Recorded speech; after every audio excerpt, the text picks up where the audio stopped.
कोजागिरी पौर्णिमा कथा.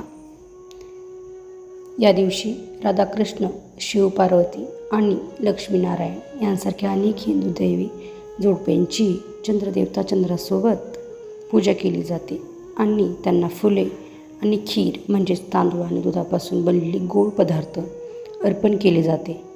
मंदिरामधील देवता सहसा चंद्राच्या तेजाचे प्रतीक असलेल्या पांढऱ्या रंगाचे कपडे परिधान करतात.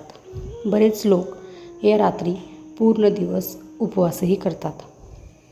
शरद पौर्णिमा ही ती रात्र आहे जेव्हा कृष्ण आणि ब्रजच्या गोपी म्हणजेच दुधांच्या दासी यांच्यात रासलीला सादर करण्यात आली होती.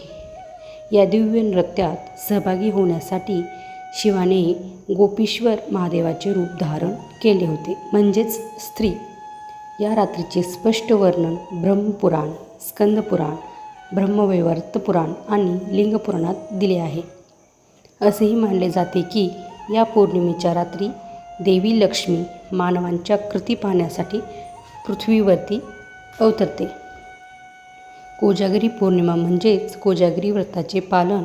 दिवसभर उपवास केल्यानंतर लोक चंद्रप्रकाशात हे व्रत करतात. या दिवशी समृद्धीची हिंदू देवी लक्ष्मीची पूजा केली जाते. असे मानले जाते की या दिवशी समुद्रमंथनातून लक्ष्मी प्रकट झाली. पावसाचा देव इंद्र त्यांच्या हत्ती ऐरावतसह यांचीही पूजा या दिवशी केली जाते. हा दिवस भारत, बांगलादेश आणि नेपाळच्या विविध प्रदेशामध्ये हिंदू वेगवेगळ्या प्रकारे साजरा करतात.